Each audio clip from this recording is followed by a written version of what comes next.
বাবা একটু বোঝার চেষ্টা করো। হ্যাঁ, ধরে নাও এটা একটা বিক্রিয়া, এর সাথে কার বিক্রিয়া হবে? বি সি এর বিক্রিয়া হবে। এখন বি সি একটা অণু, এদের মাঝে বি আর সি এর মাঝে একটা বন্ধন আছে।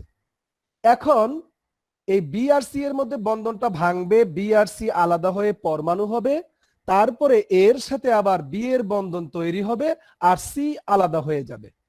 তাহলে দেখো এটা একটা বিক্রিয়া, ধরে নাও একটা বিক্রিয়া, হ্যাঁ, একটা সাধারণ বিক্রিয়া মনে করলাম আর কি।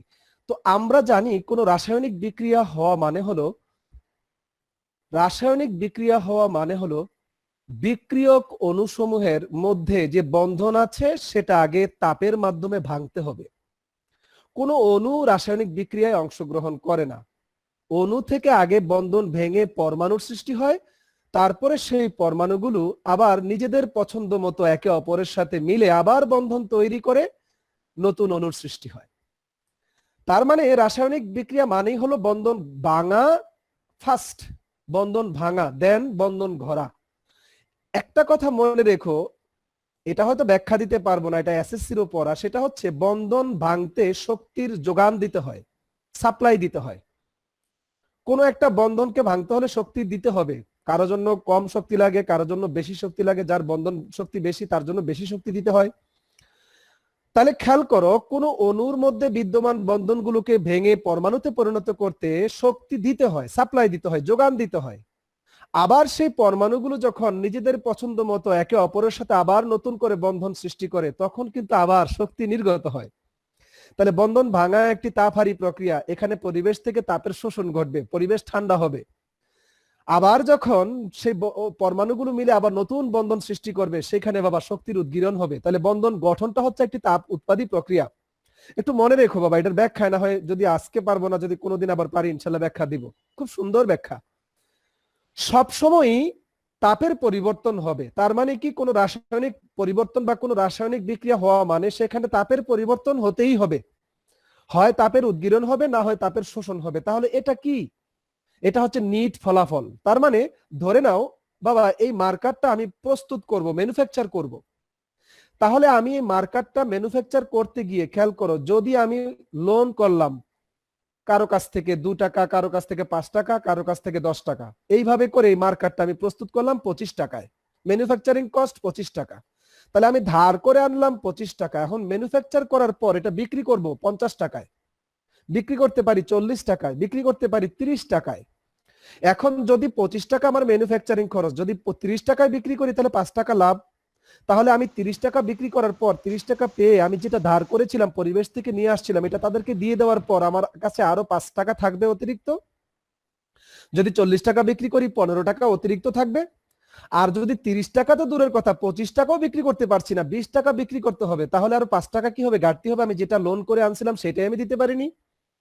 তাহলে এখন খেয়াল করো, কোনো বিক্রিয়া ঘটতে গেলে বিক্রিয়ক সমূহের বন্ধনগুলো ভাঙতে যে শক্তিটা লাগবে এইটা যদি কম, অল্প শক্তি হলে বিক্রিয়ক বন্ধনগুলো ভেঙে গেছে, আর বিক্রিয়ার ফলে যে নতুন পদার্থগুলো সৃষ্টি হলো সেখানে যে নতুন বন্ধন সৃষ্টি হলো, সেই বন্ধনগুলো সৃষ্টি হতে উৎপন্ন শক্তি, নির্গত শক্তি যদি বেশি হয় তাহলে বাবা যেটা ধার করে এনেছিল, পরিবেশ থেকে শোষণ করেছিল বিক্রিয়ক অণুগুলোর বন্ধন ভাঙতে, সেটা ছিল কম আর উৎপন্ন শক্তি হচ্ছে বেশি। তাহলে নিঃসন্দেহে পরিবেশ থেকে যেটা এনেছে এটা পরিবেশকে দেওয়ার পরেও আরো অতিরিক্ত শক্তি পরিবেশে মুক্ত হবে, তাহলে এখন পরিবেশটা আরো উত্তপ্ত হবে, পরিবেশের তাপমাত্রা বেড়ে যাবে, এটা হবে তাপ উৎপাদী বিক্রিয়া। তো এই যে বিষয়গুলো একটু খেয়াল করো বাবা। আমি এতগুলো কথা বলার কারণটা হচ্ছে সবাই একটু মনোযোগ দিও। আমাদের সাথে আর কি কেউ জয়েন করতে চাচ্ছে? আমরা, হ্যাঁ, না আর কাউকে জয়েন করতে দিব না, সবাই একটু খেয়াল করো বাবা। এখন কোন একটি বিক্রিয়া, মনে করো এই যে বিক্রিয়া এরা হচ্ছে গ্যাসীয় অণু। এখন গ্যাসীয় অণুর বিক্রিয়া বা গ্যাসীয় বিক্রিয়া সবসময় আমরা একটি ক্লোজ বা বদ্ধ পাত্রে ঘটাই। এখন বদ্ধ পাত্রের একটা আয়তন আছে, এর ভিতরে কে কে আছে? এ আছে আর বি সি আছে, এরা হচ্ছে বিক্রিয়ক। এখন তাদেরকে মিশালাম, একত্রিত করলাম।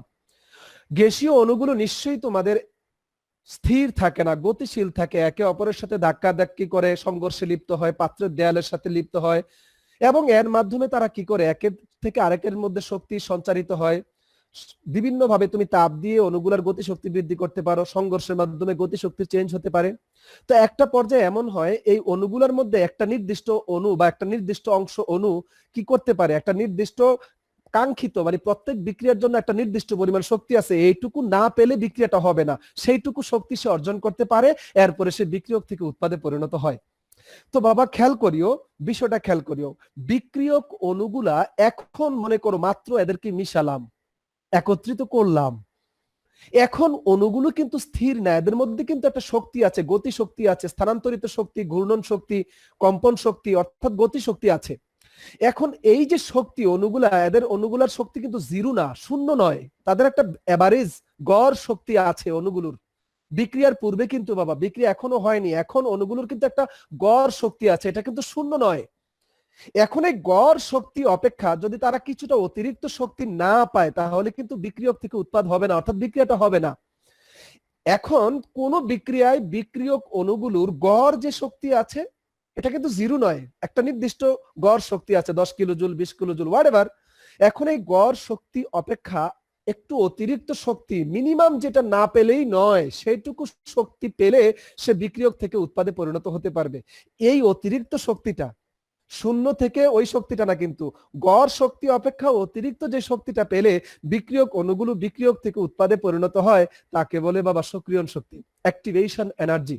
অর্থাৎ তারা সক্রিয় হয়েছে, বিক্রিয়া করার জন্য উপযুক্ততা অর্জন করেছে, বিক্রিয়া করার জন্য তারা এবিলিটি অর্জন করেছে, এটা হচ্ছে তার সক্রিয়ণ শক্তি। তাহলে আমরা যদি সংজ্ঞাটা বলি, কোন বিক্রিয়ায় বিক্রিয়ক অণুগুলো তাদের গড় শক্তি অপেক্ষা অতিরিক্ত যে শক্তি পেলে বিক্রিয়ক থেকে উৎপাদে পরিণত হওয়ার সামর্থ্য অর্জন করে, সে অতিরিক্ত শক্তিকে বলে সক্রিয়ণ শক্তি। এগুলো আগে পড়িয়েছি বাবা, বইয়ে দেখিও, স্যার যেমন বলেছি ঠিক তেমনই আছে। তাহলে আমাদের এই ক্লাস যেহেতু রেকর্ড হচ্ছে, অনেক সময় ওবির লিংকে তোমরা ঢুকেও কিন্তু ক্লাসগুলো আবার নতুন করে দেখতে পারো, কোনো জিনিস যদি না বুঝো এটাকে আবার রিপিট করে দেখতে পারো। কত সুন্দর সুযোগ, অনলাইনে কিন্তু আসলে শিক্ষার সুন্দর সম্ভাবনা সৃষ্টি হয়েছে। তো তোমরা এটাকে ইতিবাচক ব্যবহার করো। একটু খেয়াল করো তোমরা, এখন বাবা আমি তোমাদের গ্রাফের সাহায্যে সক্রিয়ণ শক্তিটা বোঝাবো, গ্রাফ একটা চিত্রের সাহায্যে, এবং একটা বিক্রিয়া তাপহারী হবে নাকি তাপ উৎপাদী হবে, কেন তাপহারী কেন তাপ উৎপাদী, এই বিষয়গুলো সুন্দর করে বোঝার জন্য একটা চিত্র যথেষ্ট।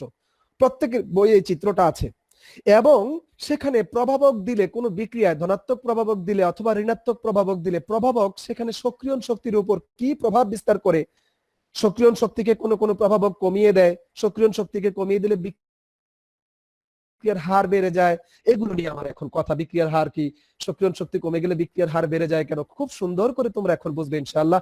তার আগে তোমাদেরকে অনুরোধ করছি, সুন্দরভাবে বুঝতে হলে মনোযোগটা আমার দিকে একদম সর্বোচ্চ পরিমাণ লাগবে। দেখবে এত ভালো বুঝবে, তুমি আজকেই হয়তো বা তোমার কোনো ছোট ভাইকে বোঝাতে পারবা, তোমার কোনো সহপাঠীকে তুমি বোঝাতে পারবা। এটাকে নিয়ে খুব বেশি উচ্চতর পড়াশোনা করতে মানে আরেকটু বই টই ঘাটাঘাটি করলে দেখবা আরেকটু ইনফরমেশন পাচ্ছ, এমন সুন্দরভাবে তুমি বুঝবা, দেখবা যে এটা নিয়ে আর তোমাকে ভাবতে হবে না।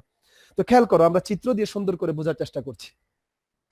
খেয়াল করো বাবা, এটা একটা গ্রাফ ধরো,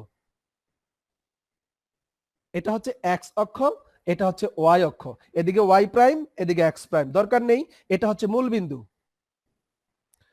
এখন বাবা আমি এক্স অক্ষ বরাবর ধরলাম বিক্রিয়ার অগ্রগতি অথবা বিক্রিয়ার অক্ষ, বিক্রিয়ার অগ্রগতি, আর এদিকে দিলাম বাবা শক্তি, সক্রিয়ণ শক্তি অথবা ইন্টারনাল এনার্জি, হোয়াটএভার, শক্তি দিলাম এদিকে। তাহলে ওয়াই অক্ষ বরাবর শক্তি, এক্স অক্ষ বরাবর বিক্রিয়ার অগ্রগতি বা বিক্রিয়ার অক্ষ। এখন তুমি খেয়াল করো, এখন কিন্তু এইগুলো আমরা দাগ কেটে নেই, মনে করো এটা হচ্ছে 5, এটা হচ্ছে মনে করো 10, এটা হচ্ছে মনে করো 15, এটা হচ্ছে 20, এটা হচ্ছে 25, এটা হচ্ছে 30, 35, 40, 45, 50, 55, এরকম 60। খেয়াল করো এই যে দাগগুলো দিলাম, 15, তারপরে হচ্ছে 20, তারপরে হচ্ছে 25, তারপরে হচ্ছে 30, তারপরে হচ্ছে 35, এইভাবে বাবা 35, তারপর হচ্ছে 40, এইভাবে 45, এইভাবে 50, এইভাবে 55, এরপরে 60, এইভাবে। তবে এককটা হচ্ছে কিলো জুল পার মোল, শক্তি এককটা হচ্ছে কিলো জুল পার মোল। এখন খেয়াল করো এই যে দাগটা দেখতেছো, এখানে কে আছে, বিক্রিয়ক এ আর বিসি আছে, তো এখানে মনে করো এ আছে প্লাস বিসি আছে। এখন দেখো শক্তি এ আর বিসির শক্তি কি জিরোতে, নাকি একটা মিনিমাম এনার্জি ধরে নিলাম 15 কিলোজুল শক্তি এখন কার কার এ আর বিসির শক্তি এখন জিরো নয়, আছে কিছুটা হলো শক্তি আছে, এটা তাদের গড় শক্তি। এই যে আমরা এখানে দাগটা দিলাম, এটা হচ্ছে ওদের গড় শক্তি। এখন এরা এখানে আছে, কিন্তু এই অবস্থায় তারা বিক্রিয়া করবে না। এখন তারা বিক্রিয়া করতে হলে, বিসির বন্ধন ভাঙতে হলে, এই বন্ধন ভাঙতে গিয়ে কিছু শক্তি অ্যাবজর্ব করতে হবে, শোষণ করতে হবে। এই শক্তি আমরা কি করতে পারি, তাপ দিতে পারি, অথবা বিক্রিয়ক অণুগুলো যখন তারা ছুটাছুটি করবে, সংঘর্ষে লিপ্ত হবে, সেখান থেকে তারা একের থেকে শক্তি আরেকটাতে সঞ্চারিত হয়ে সেখান থেকে সক্রিয় শক্তি অর্জিত হতে পারে। সংঘর্ষ মতবাদ নামে একটা মতবাদ আছে, এগুলো যদি আমরা পড়ি। এরপরে অবস্থান্তর, বিক্রিয়ার অবস্থান্তর তত্ত্ব নামে আরেকটা তত্ত্ব আছে, এগুলো বর্তমান সিলেবাসে খুব একটা দেখি না, অনেকের বইয়ে অবশ্য আছে। তো এগুলো দরকার নেই, যেহেতু এটা খুব একেবারে উচ্চতর দক্ষতা বা প্রয়োগ লেভেলের প্রশ্ন আসে না, জ্ঞান অনুধাবন থেকে প্রশ্নগুলো বেশি আসে, অথবা উদ্দীপক বুঝতে এই চিত্রটা লাগবে। হ্যাঁ, কোন বিক্রিয়া কেন তাপ উৎপাদী, কোন বিক্রিয়া কেন তাপ হারি। আজকে আমরা একটা চেষ্টা করব, যদি আমরা ক্লাসের পরে সময় পাই, একটা উদ্দীপক, এই চিত্রটা দিয়ে একটা উদ্দীপক কিভাবে আসতে পারে দেখিয়ে দিব, তাহলে তোমাদের কনসেপ্টটা ক্লিয়ার হয়ে যাবে। তো খেয়াল করো, এই যে বিক্রিয়ক গুলো আছে এ আর বিসি, এখন এইটা হচ্ছে তাদের এখন আদি অবস্থান, বিক্রিয়ার পূর্বের অবস্থান। এখন তাদের শক্তি কিন্তু জিরো নয়, একটা নির্দিষ্ট শক্তি, একটা মিনিমাম শক্তি আছে, এভারেজ শক্তি। এখন সেখান থেকে তারা বিক্রিয়া করবে না, এখন করতে থাকবে বিক্রিয়া থেকে, বিভিন্ন পরিবেশ থেকে বা যেভাবেই হোক তারা শক্তি অর্জন করতে থাকবে, অর্জন করতে থাকবে, অর্জন করতে থাকবে, এইভাবে অর্জন করে এই পর্যন্ত আসবে, আর অর্জন করবে না। কারণ কি, বন্ধন ভাঙা গড়ার মোটামুটি একটা ট্রানজিশন স্টেট অথবা ইন্টারমিডিয়েট স্টেট অবস্থার সৃষ্টি হয়েছে। তাহলে এখানে এসে দেখো, এর সাথে বি এর, দেখো খেয়াল করো, এর সাথে বি এর এখনো পূর্ণ বন্ধন সৃষ্টি হয়নি, আংশিক হয়েছে। আবার বি এর সাথে সি এর পূর্ণ বন্ধন এখনো ভাঙা হয়নি, আংশিক হয়েছে। তার মানে এটা হচ্ছে মাঝামাঝি অবস্থা। এই অবস্থায় তার শক্তি সবচেয়ে বেশি, এটা সবচেয়ে অস্থায়ী অবস্থা। তোমরা জানো, কোন সিস্টেমের মধ্যে যে অবস্থায় সবচেয়ে বেশি শক্তি অবস্থান করে সেটা অত্যন্ত অস্থায়ী অবস্থা। তাহলে এই অবস্থান্তর অবস্থা বা ইন্টারমিডিয়েট অবস্থা বলা হয় এটাকে। এই অবস্থায় সবচেয়ে অস্থায়ী অবস্থা, অল্প সময়ের জন্য এটা সৃষ্টি হয়েছে। তাহলে দেখো, এ আর বিসি যখন ছিল তখন কিন্তু তারা স্থায়ী ছিল। যতই তাদেরকে তুমি শক্তি যোগান দিয়েছো, তারা শক্তি অ্যাবজর্ব করেছে, এদের গতি শক্তি বেড়েছে। একটা পর্যায়ে তাদের মধ্যে বন্ধন কিন্তু ভাঙা শুরু হয়েছে। আবার বন্ধন একদিকে ভাঙবে, পছন্দ অনুযায়ী কিন্তু এর সাথে বিয়ের আবার বন্ধন গড়া সৃষ্টি হয়েছে। এখানে বন্ধন গড়া এবং ভাঙা কোনোটাই সম্পূর্ণ হয়নি, মাঝামাঝি অবস্থায় আছে। তাই এটাকে আমরা বলছি সক্রিয় অবস্থা, অবস্থান্তর অবস্থা, ইন্টারমিডিয়েট অবস্থা। এখন খেয়াল করো বাবা, শক্তি তো অর্জন করলো, শক্তি তো শোষণ করলো, এখন কি হবে? এই অবস্থায়, অস্থায়ী অবস্থায় এত শক্তি নিয়ে কেউ অবস্থান করে না, আবার তারা স্থিতিশীলতা অর্জন করতে চায়। কেউ যদি স্থিতিশীলতা অর্জন করতে চায়, তার মধ্যে থাকা অতিরিক্ত শক্তি তাকে আবার ছেড়ে দিতে হবে। যার যত পাওয়ার, যার যত শক্তি, তার স্থায়িত্ব তত কম। যেমন আমি বা আমার মতো সাধারণ লোক যারা আছো, তোমরা যারা আছো, আমাদের স্বাভাবিক মৃত্যুর সম্ভাবনা খুব বেশি। কেন বেশি? কারণ আমাদের শত্রু কম। কিন্তু কেউ যদি খুব পাওয়ারফুল হয়, সন্ত্রাস টাইপের হয়, অনেক শক্তি, অনেক ক্ষমতা, মনে রেখো, ওকে মারার জন্য কিন্তু, ওকে মেরে আবার সে রাজত্ব অন্য কেউ কায়েম করার জন্য কিন্তু তাকে মেরে ফেলার জন্য অনেক লোক আছে, তার জীবনের কোনো নেই, নিশ্চয়তা নেই। তাহলে যার যত ক্ষমতা, যার যত শক্তি, তার স্থায়িত্ব তত কম। এটা তো আমরা এইভাবে বললাম, কিন্তু বাবা মনে রেখো, আমরা ফিজিক্সের মাধ্যমে কিন্তু আমরা বলতে পারি স্থিতিশীলতা ইকুয়াল টু হচ্ছে mgh। ভর, যেমন আমি, খেয়াল করো, আমার ওজন মনে করো 70 কেজি বা 75 কেজি। তাহলে আমার ভর, আমি এখন দাঁড়িয়ে আছি, বসে আছি, শুয়ে আছি, যে সকল অবস্থায় আমার ভর সেম। এখন অভিকর্ষ ত্বরণ জি এর মান সকল অবস্থায়, আমি দাঁড়িয়ে অবস্থায় আমার অভিকর্ষ ত্বরণ আমার উপর যেটুকু কাজ করছে, শোয়া অবস্থায়, বসা অবস্থায় সেম কাজ করছে, এই জায়গার অভিকর্ষ ত্বরণের মান সেম। তাহলে এখন দেখো, এম ধ্রুবক, জি ধ্রুবক, তাহলে এখন স্থিতি শক্তি, আমার মধ্যে সঞ্চিত শক্তি, আমি যদি একটা সিস্টেম মনে করি, আমার মধ্যে সঞ্চিত শক্তি আমার ভর এবং জি এর উপর নির্ভর করছে না, ফিক্সড ভর এবং জি, আমি দাঁড়ানো অবস্থায় যা, বসা অবস্থায় যা, শোয়া অবস্থায় তা।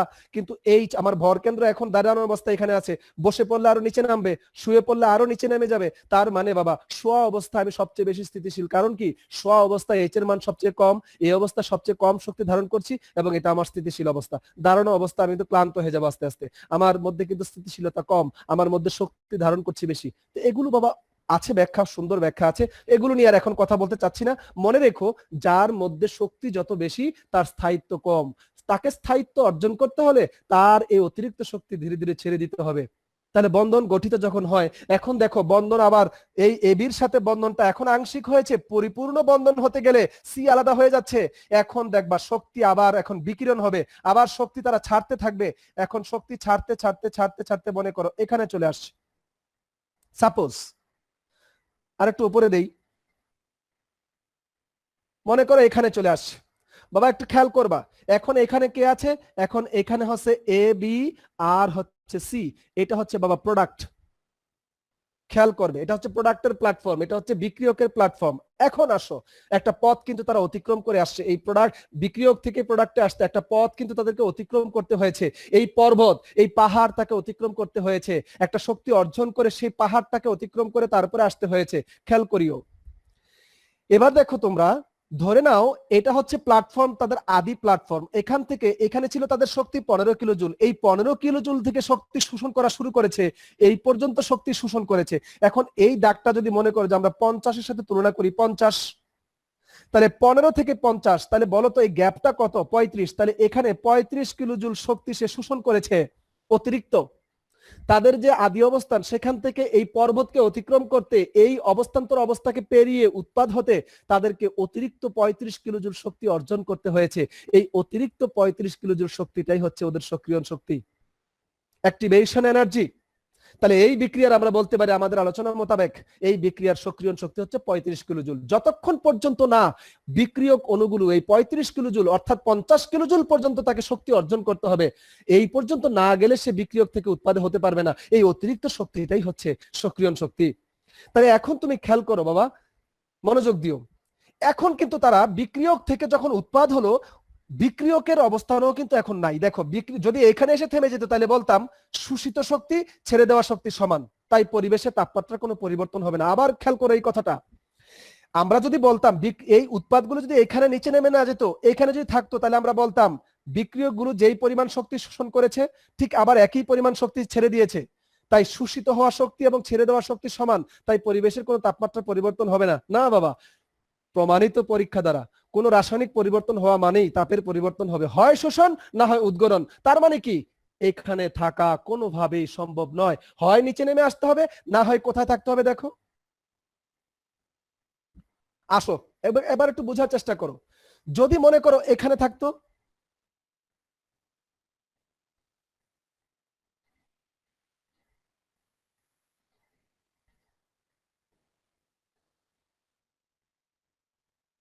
আমরা এটাকে ডট ডট দিয়ে দেখালাম, মানে এটা আমাদের কল্পিত অবস্থা, কল্পিত কল্পনা, আর এটা হচ্ছে বাস্তবিক অবস্থা। খেয়াল করিও, বুঝার একটু চেষ্টা করো বাবা। এ প্লাস বিসি ছিল 15 কিলোজুল গড় শক্তিতে, এখান থেকে 35 কিলোজুল শক্তি অর্জন করে বিক্রিয়ক থেকে উৎপাদ হয়েছে। এখন উৎপাদ হতে গিয়ে দেখো তারা কিন্তু এখানে নাই, এখান থেকে আরো নিচে নেমে গেছে। এখন এটা কার সাথে সামঞ্জস্যপূর্ণ দেখো তো, মনে করো 5-এর সাথে বা 10-এর সাথে সামঞ্জস্যপূর্ণ ধরে নাও, বা 7.5 এরকম। দেখো এই দাগটা কার সাথে মিলছে, মনে করো এই যে এখানে মিলছে, এখানে এখানে। তাহলে 5 থেকে 10 এর মাঝামাঝি একটা ঘর ধরে নেই 7, ধরে নেই 7, সাপোজ 7। তো বাবা খেয়াল করো, এই যে উৎপাদগুলো এখন 7 কিলোজুল শক্তি ধারণ করছে, দেখো উৎপাদগুলো এখন 7 কিলোজুল শক্তি ধারণ করছে। প্লিজ তোমরা মনোযোগী হও, উৎপাদগুলোর মধ্যে এখন শক্তি আছে 7 কিলোজুল। ছিল কত বিক্রিয়ক অবস্থায়? ছিল কত? 15 কিলোজুল। মাঝখানে কি হলো দেখো, 15 কিলোজুল থেকে, প্লিজ খেয়াল করো, 15 কিলোজুল গড় শক্তি ওদের ছিল। এখান থেকে 35 কিলোজুল শক্তি অর্জন করে 50 কিলোজুল যখন হলো তখন সে সক্রিয় অবস্থা হলো। এখান থেকে সে যদি এখানে আসতো তাইলে আবার একই শক্তি ছেড়ে দিত, কিন্তু এখানে না এসে আরো একটু অতিরিক্ত শক্তি ছাড়ছে। এই যে শক্তিটা, এখন এটা কোনটা বলো? এই যে শক্তিটা একটু খেয়াল করো, এই যে শক্তিটা দেখো আগের শক্তি থেকে আরেকটু নিচে নেমে গেছে, অতিরিক্ত আরেকটু শক্তি পরিবেশে ছেড়ে দিয়েছে। ওই যে বলেছিলাম মার্কারটা আমি কি করেছি, 25 টাকায় ম্যানুফ্যাকচার করেছি, এখন আমি 35 টাকায় ম্যানুফ্যাকচার করেছি, অতিরিক্ত 35 টাকা পরিবেশ থেকে ধার করেছি, তাপটা নিয়ে আসছি। এখন যদি আমি 35 টাকায় বিক্রি করতাম, এখানেই যদি বিক্রিয়াটা আসতো, তাহলে আমি লাভ নাই লসও নাই। কিন্তু আমি দেখো শোষণ করেছি, ধার করেছি 25 আর ছেড়ে দিয়েছি 25 প্লাস এই 15 থেকে 7 পর্যন্ত আসতে আরো 8। খেয়াল করিও, এই 15 থেকে 7 পর্যন্ত আসতে আরো 8 কিলোজুল শক্তি অতিরিক্ত পরিবেশে ছেড়ে দিয়েছি, তাহলে মোট ছাড়লাম কত খেয়াল করো। এই যে এখান থেকে এই পর্যন্ত শক্তি ছাড়লাম 35 এ 8 হচ্ছে 43। 43 কিলোজুল শক্তি ছেড়ে দিয়েছি আর 35 কিলোজুল শক্তি শোষণ করেছিলাম। বাবা একটু বোঝার চেষ্টা করো। তাহলে আমরা কি বলতে পারি এই বিক্রিয়াটা ঘটতে গিয়ে পরিবেশ থেকে তাপ নিয়েছি 35 কিলোজুল, কিন্তু উৎপাদ হওয়ার পরে, অর্থাৎ তুমি খেয়াল করো এখানে বন্ধন ভাঙতে প্রয়োজন হয়েছে 35 কিলোজুল, আর বন্ধনটা যখন এবির সাথে বন্ধন গঠিত হলো তখন তাপ বিকিরণ হয়েছে, ছেড়ে গিয়েছে 43 কিলোজুল। তাহলে 43 কিলোজুল ছেড়ে দিয়েছি আর লোন করেছি, ধার করেছি 35, তাহলে অতিরিক্ত শক্তিটা পরিবেশে অতিরিক্ত চলে গেল না। এই 8 কিলোজুল শক্তি যত এবি সৃষ্টি হবে, যত মোল এবি সৃষ্টি হবে, তত 8 কিলোজুল শক্তি পরিবেশে এক্সট্রা মুক্ত হবে। তাহলে পরিবেশটা ধীরে ধীরে উত্তপ্ত হবে এবং এটা একটি তাপ উৎপাদী প্রক্রিয়া, তাপ উৎপাদী বিক্রিয়া। আর যদি এখানে বিক্রিয়কটি আসতো, তাহলে খেয়াল করো, মনে করো 30 এর ঘরে, তাহলে 50 থেকে 30, তাহলে 20 কিলোজুল শক্তি ছাড়লাম। তাহলে আমি শোষণ করলাম পরিবেশ থেকে 35, আর পরিবেশে উৎপাদ হইতে গিয়ে আমি পরিবেশে ছেড়ে দিলাম মাত্র কত, 50 থেকে 30, 20। তাহলে পরিবেশ থেকে ধার করলাম 35 আর পরিবেশে উৎপাদ হতে গিয়ে ছেড়ে দিলাম মাত্র 20, আরো 15 কিলোজুল তাপ পরিবেশের ঘাটতি রয়ে গিয়েছে। তাহলে এটা হচ্ছে তাপহারী প্রক্রিয়া। তাহলে আমরা লক্ষ্য করব এখানে দেওয়া আছে নাকি এখানে দেওয়া আছে। এখানে দেওয়া যাওয়ার কোনো এখানে কিন্তু উৎপাদ থাকার কোনো প্রশ্নই আসে না, কারণ তাপের পরিবর্তন হতেই হবে। তাহলে হয় থাকবে আগের অবস্থান থেকে নিচে, না হয় আগের অবস্থান থেকে উপরে। খেয়াল করিও, আগের অবস্থান থেকে নিচে যাওয়া মানে হচ্ছে যেই পরিমাণ শক্তি শোষণ করেছি তার থেকে অতিরিক্ত শক্তি ছেড়ে দিয়ে আরো কম শক্তি নিয়ে আমি এখন বর্তমানে অবস্থান করছি। তাহলে যেই পরিমাণ শক্তি পরিবেশ থেকে নিয়েছিলাম, আমি স্থিতিশীলতা অর্জনের জন্য আরো অতিরিক্ত শক্তি ছেড়ে দিয়েছি, আরো কিছু শক্তি ছেড়ে দিয়েছি। আমার মধ্যে মিনিমাম একটি অল্প কিছু শক্তি ধারণ করে রেখেছি। এই অল্প শক্তি থাকার কারণে আমার স্থায়িত্ব, আমার স্থিতিশীলতা আরো বেড়ে গেছে। খেয়াল করিও। তাহলে আমরা বুঝতে পারলাম এখান থেকে যখন এখানে উৎপাদ চলে আসলো, বিক্রিয়ক থেকে উৎপাদের স্থিতিশীলতা আরো বেড়ে গেল। এবং দেখো আগে ছিল তাদের মূল শক্তি ছিল, গড় শক্তি ছিল 15 কিলোজুল, 35 কিলোজুল শক্তি অতিরিক্ত অর্জন করে সক্রিয় হয়েছে, যোগ্যতা অর্জন করেছে, বিক্রিয়ক থেকে উৎপাদ হওয়ার, পরিণত হওয়ার সে যোগ্যতা অর্জন করেছে এবং সে সক্রিয় হয়েছে। এটাকে বলে অ্যাক্টিভেশন এনার্জি। এই অ্যাক্টিভেশন এনার্জি অ্যাক্টিভেট হওয়ার পর, অণুগুলো সক্রিয় হওয়ার পর সেখানে থাকবে না। এখান থেকে সে উৎপাদ হতে গেলে উৎপাদে সে কি করতে পারে, আগের অবস্থান থেকে উপরেও থাকতে পারে, মানে কম শক্তি ছাড়তে পারে, যেই পরিমাণ শক্তি শোষণ করেছে তার থেকে কম শক্তি ছাড়তে পারে। তাহলে এটা হবে তাপহারী বিক্রিয়া, তাপহারী প্রক্রিয়া। আর যদি যেই পরিমাণ শক্তি পরিবেশ থেকে নিয়েছে তার থেকে অধিক শক্তি ছেড়ে দেয়, তাহলে এটা হবে তাপ উৎপাদী প্রক্রিয়া।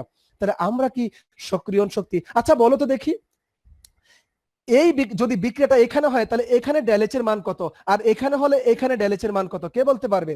এখানে ডেলএচ এর মান হচ্ছে বাবা, উৎপাদ দেখো ছাড়ছে কত কিলোজুল, এই মনোযোগ দাও, গ্রহণ করেছে পরিবেশ থেকে 35 কিলোজুল আর পরিবেশে ছেড়ে দিয়েছে 43 কিলোজুল, তাইলে আরো -8 কিলোজুল তাপ পরিবেশে কিন্তু অতিরিক্ত। এই ডেলএচ এর মান মাইনাস মানে হচ্ছে তাপ উৎপাদী প্রক্রিয়া। আর এখানে দেখো এখানে কি হবে, আমি গ্রহণ করেছিলাম পরিবেশ থেকে 35 কিলোজুল আর পরিবেশে ছেড়ে দিয়েছি হচ্ছে 20 কিলোজুল নাকি 30 কিলোজুল, 50 থেকে 30, 20। তাহলে দেখো বাবা আরো 15 কিলোজুল শক্তি প্লাস, ডেলএচ এর মান প্লাস হওয়া মানে এটা হচ্ছে তাপহারী প্রক্রিয়া। তাহলে আমরা কি বুঝতে পারতেছি কোন বিক্রিয়ার গ্রাফ দেখে আমরা কি সেখান থেকে ডেলএচ এর মান কি প্লাস হবে নাকি মাইনাস হবে, এবং প্লাস মাইনাস হলেও কত হবে, এবং সক্রিয়ণ শক্তি কত, এগুলো কি আমরা বুঝতে পারবো? এবং কোনটি তাপ উৎপাদী প্রক্রিয়া, কোনটি তাপহারী প্রক্রিয়া, আমরা কি এগুলো বুঝতে পারবো ইনশাআল্লাহ? জি স্যার। তাহলে এই চিত্রটা তোমরা একটু স্ক্রিনশট দিয়ে রাখো, ইনশাআল্লাহ তোমরা বুঝতে পারবে পরবর্তীতে। সক্রিয়ণ শক্তিটা হচ্ছে দেখো 35 কিলোজুল। আর এই বিক্রিয়াটা দুই ভাবে হতে পারে, এটা তাপ উৎপাদী প্রক্রিয়ায় হতে পারে, তাপহারী প্রক্রিয়ায় হতে পারে। কিন্তু সমান পরিমাণ শক্তি শোষণ করলে সমান পরিমাণ শক্তি ছেড়ে দিবে, বিষয়টা কখনো হবে না। কোন রাসায়নিক পরিবর্তন হওয়া মানেই তার তাপের পরিবর্তন হতে হবে, এটা প্রমাণিত, এটা পরীক্ষিত। তাহলে তাপের হয় উদ্গীরণ হবে, না হয় শোষণ হবে। তাহলে কোন বিক্রিয়া তাপের উদ্গীরণ সহ ঘটতে পারে, কোন বিক্রিয়া তাপের শোষণ সহ ঘটতে পারে। কখন উদ্গীরণ সহ ঘটবে, কখন শোষণ সহ ঘটবে, আমরা খুব ইজিলি বুঝে গেলাম। এবার আসো বাবা, খেয়াল করো বিক্রিয়ার হারের সাথে সক্রিয়ণ শক্তির সম্পর্ক এবং প্রভাবক কি করে সেখানে ঘটনাটা খেয়াল করো। আমাদের স্ক্রিনশট দেওয়া হলে এবার একটু বোঝার চেষ্টা করো।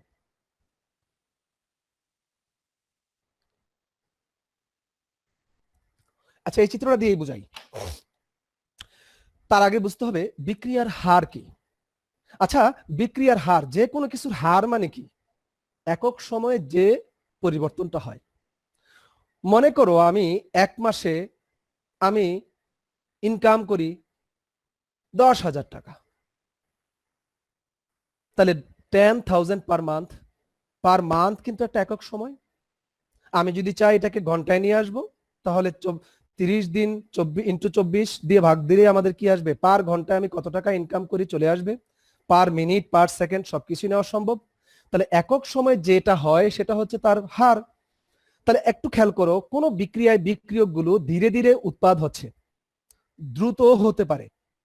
যদি ধীরে ধীরে হয় তাহলে বিক্রিয়াটির হার কম, তার মানে কি প্রতি 1 সেকেন্ডে বা প্রতি 1 মিনিটে কম সংখ্যক বিক্রিয়ক উৎপাদে পরিণত হচ্ছে।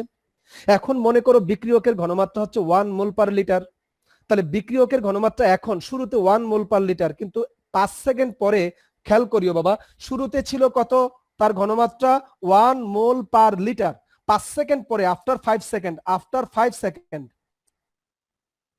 এটা হয়ে গেল 1 মোল ছিল, 1 মোল পার লিটার ছিল, এখন হয়ে গেছে 5 মোল পার লিটার, এখন হয়ে গেছে। তাহলে নিঃসন্দেহে দেখো 1 মোল থেকে আধা মোল আসছে, তাহলে আধা মোল কি হ্রাস পেয়েছে, তাহলে এই 0.5 মোল হ্রাস পেয়েছে, এই 0.5 মোল বিক্রিয়ক উৎপাদে পরিণত হয়েছে। এখন 0.5 মোল 5 সেকেন্ডে হয়েছে, তাহলে প্রতি 1 সেকেন্ডে কত হয়েছে, 0.1 মোল পার সেকেন্ড। তাহলে বিক্রিয়কের প্রতি সেকেন্ডে 0.1 মোল বিক্রিয়ক উৎপাদে পরিণত হয়েছে, এটাই হচ্ছে বাবা তার বিক্রিয়ার হার। এখন কোন বিক্রিয়া যদি 1 সেকেন্ডে 1 মোলেই উৎপাদ পরিণত হয়ে যায়, তাহলে 0.1 মোল থেকে 0.1 মোল পার সেকেন্ড আর 1 মোল পার সেকেন্ড, তাহলে 10 টাইমস বেশি হার। তাহলে যেই বিক্রিয়ায় বেশি পরিমাণ বিক্রিয়ক উৎপাদে পরিণত হয়, তার মানে বিক্রিয়কের ঘনমাত্রা ধীরে ধীরে হ্রাস পায়, উৎপাদের ঘনমাত্রা শূন্য থেকে ধীরে ধীরে বৃদ্ধি পায়। তাহলে আমরা বলতে পারবো একক সময়ে যেই পরিমাণ বিক্রিয়কের ঘনমাত্রা হ্রাস পায় অথবা একক সময়ে উৎপাদের ঘনমাত্রা যেই পরিমাণ বৃদ্ধি পায়, এটা হচ্ছে তার বিক্রিয়ার হার। তাহলে বাবা বিক্রিয়ার হার দিয়ে বোঝা যায় বিক্রিয়াটি কি খুব দ্রুত হচ্ছে নাকি স্লো হচ্ছে, এটা দিয়ে বোঝা যায়। এখন তোমরা খেয়াল করো সক্রিয়ণ শক্তির সাথে বিক্রিয়ার হারের কি সম্পর্ক। এখন বাবা দেখো, আচ্ছা তোমাদেরকে একটা এক্সাম্পল দেই, হ্যাঁ একদম বাস্তব জীবনের এক্সাম্পল। ধরে নিচ্ছি বাংলাদেশ এবং ইন্ডিয়া এর মাঝে কোনো একটি ভায়োলেন্স হচ্ছে কোনো এক দেশে, ধরে নাও আমাদের দেশে, ধরে নাও এখন কি বাংলাদেশে অনেক, আমরা নেতিবাচক কথা বলতে আমাদের ভালো লাগে না, তারপরে এক্সাম্পল হিসেবে বোঝাবার জন্য বলছি। মনে করো কোনো একটি ভায়োলেন্স হচ্ছে কোনো একটা কারণে আমাদের দেশের, হ্যাঁ মানুষ সেফটি ফিল করার জন্য ইন্ডিয়া যেতে চায়, কারণ ইন্ডিয়াতে কোনো সমস্যা নেই।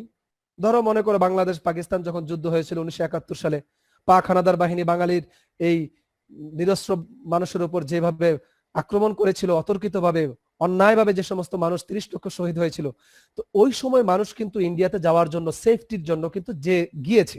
এখন বাবা খেয়াল করো, মনে করো বাংলাদেশ ইন্ডিয়ার সীমান্তে একটা পাহাড় আছে।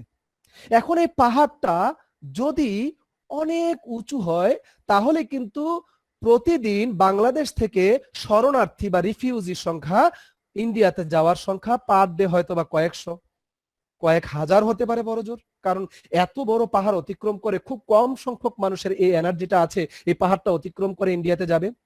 তাহলে এখানে বাংলাদেশ থেকে ইন্ডিয়াতে যাওয়ার মানুষের গমন করার হার কম, কিন্তু পাহাড়টা যদি টিলার মতো হয়, উচ্চা না হয়ে যদি একদম সামান্য একটু হয়, তাহলে দেখবা শুধু শুধু শক্তিশালী মানুষ নয়, আবাল বৃদ্ধ তো যাবেই, শিশুরা তো যাবেই, গবাদি পশু সহ যাবে।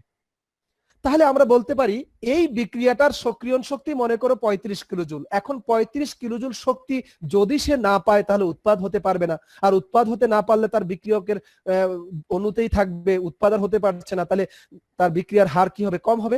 এখন যদি তুমি একটি এখানে ধনাত্মক প্রভাবক ব্যবহার করো, ধনাত্মক প্রভাবকের কাজ হলো কোন একটি বিক্রিয়ার সক্রিয়ণ শক্তি এখন যা আছে, পাহাড়টা যত উঁচা আছে, এতগুলো সক্রিয়ণ শক্তি তাকে আর অর্জন করতে হবে না, সে এমন একটি বিকল্প পথ সৃষ্টি করবে যাতে করে এই এখান থেকে সে অল্পতেই এখানে চলে আসবে। মাত্র মনে করো 10 কিলোজুল শক্তি শোষণ করলেই সে উৎপাদ হতে পারছে।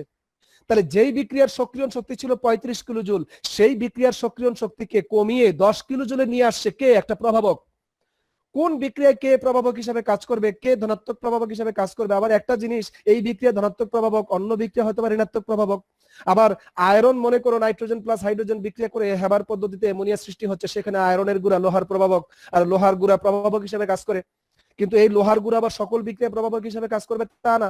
এটা কোন পদার্থ কোন বিক্রিয়ায় প্রভাবক হিসেবে কাজ করবে এইগুলা বাবা আজও পর্যন্ত আমরা জানিনি, কিন্তু এগুলা কিছু ব্যাখ্যা আছে, প্রভাবক কিভাবে কাজ করে বিক্রিয়ায়, সারফেস কিভাবে করে, এগুলোর ব্যাখ্যা আছে, কিন্তু কোন পদার্থ কোন বিক্রিয়ায় প্রভাবক হবে, আবার একই পদার্থ অন্য বিক্রিয়ায় প্রভাবক কেন হয় না, এগুলোর ব্যাখ্যা আদৌ কেউ জানে না।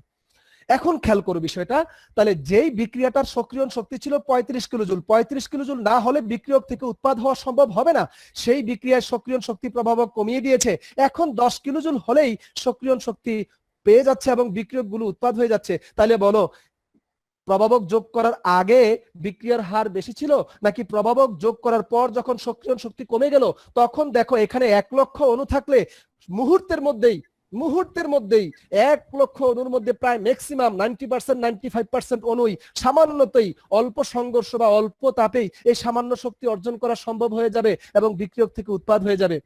আর এখানে যদি হয় প্রভাবক যদি না দাও, তাহলে এত শক্তি খুব অল্প সংখ্যক অণুর পক্ষে অর্জন করা সম্ভব হবে এবং অল্প সংখ্যক বিক্রিয়ক অণু উৎপাদে পরিণত হবে। তাহলে বলো, সক্রিয়ণ শক্তি বেশি থাকলে বিক্রিয়ার হার কমে যায়, আর সক্রিয়ণ শক্তি কোনো কারণে কমে গেলে বিক্রিয়ার হার কি হয়? বেড়ে যায়। তাহলে সক্রিয়ণ শক্তি বিক্রিয়ার হারকে কি করে? প্রভাবিত করে। সক্রিয়ণ শক্তি বিক্রিয়ার হারের সাথে ব্যস্তানুপাতিক সম্পর্ক।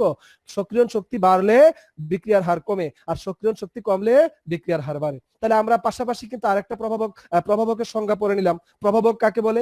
যারা রাসায়নিক বিক্রিয়া উপস্থিত থেকে বিক্রিয়ার হারকে বৃদ্ধিও করতে পারে আবার হ্রাসও করতে পারে। যদি ঋণাত্মক প্রভাবক ব্যবহার করো তাহলে দেখা যাবে যে সে সক্রিয়ণ শক্তি আগে যা ছিল তার থেকে আরো বাড়িয়ে দিয়েছে।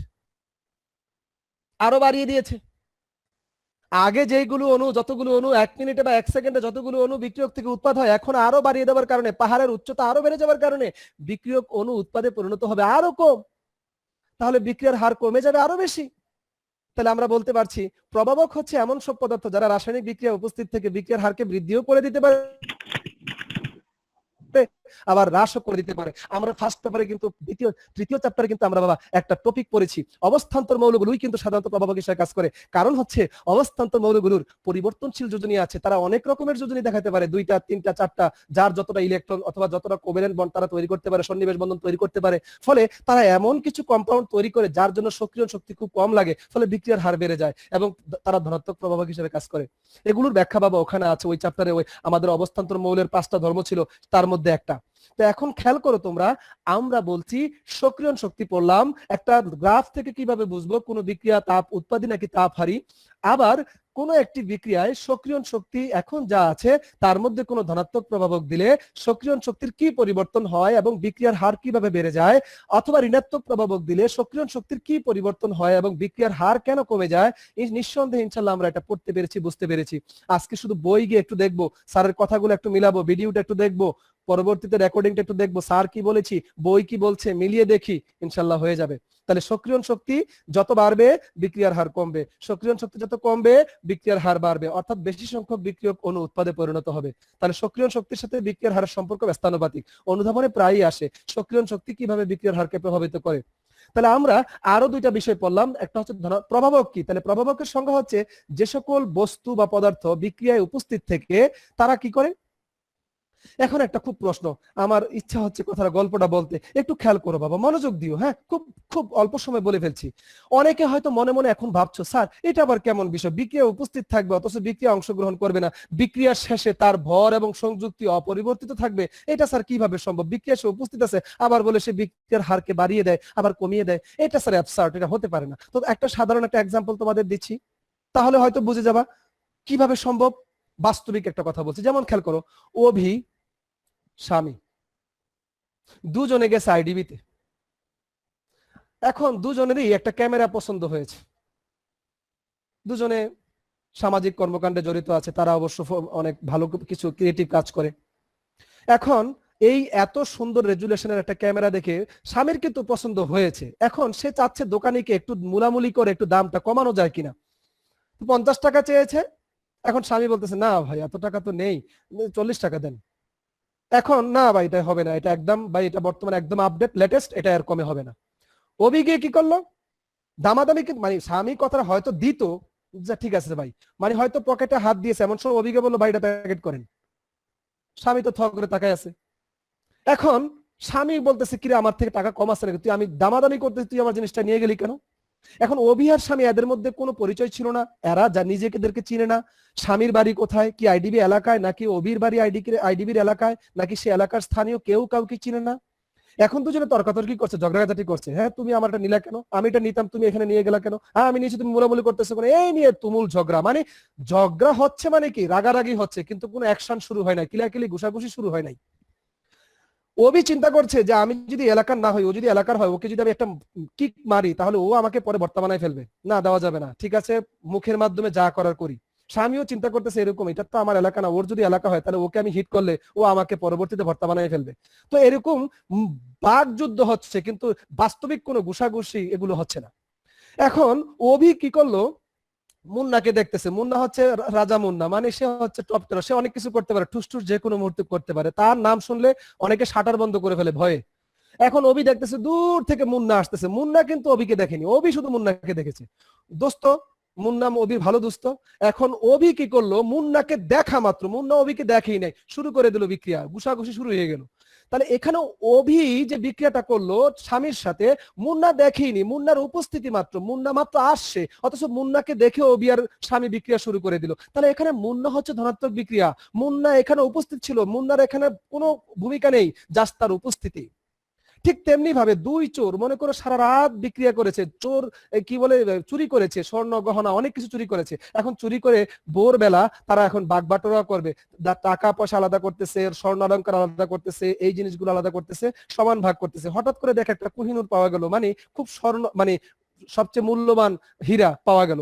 এখন মনে করো এই একজন এ ছাত্র, এখন এ ছাত্র মানে এ চোর বলতেছে, বাবা বি চোর তুই একটা কাজ কর, সারা জীবন যা চুরি করবো সব তোর, শুধু আজকে থেকে এই কোহিনূরটা আমাকে দিয়ে দে, সারা জীবনের ইনকাম তোর।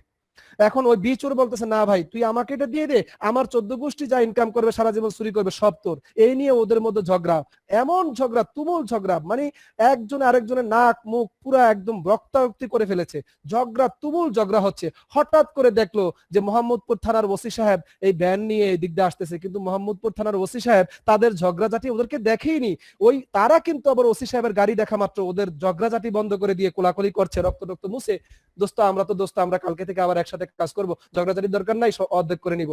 তার মানে দেখো এখানে ওসি সাহেব হচ্ছে ঋণাত্মক প্রভাবক, বিক্রিয়াকে কমিয়ে দিয়েছে, বিক্রিয়াকে বন্ধ করে দিয়েছে, অথচ সে কিন্তু কিছুই করেনি, তার উপস্থিতি মাত্র।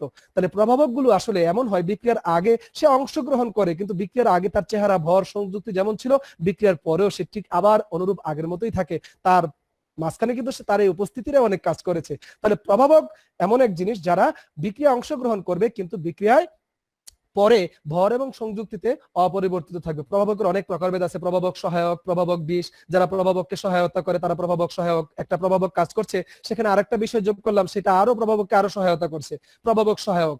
আবার একটা প্রভাবক কোনো বিক্রিয়ায় কাজ করছে, সেখানে কোনো একটি পদার্থ যোগ করেছো, প্রভাবকের প্রভাবন ক্ষমতা আরো হ্রাস পেয়েছে, এমনকি বিক্রিয়া বন্ধ হয়ে গিয়েছে, এটা হচ্ছে প্রভাবক বিষ। এরকম আরো প্রভাবকের শ্রেণী বিভাগ আছে, অটো প্রভাবক, আবিষ্ট প্রভাবক।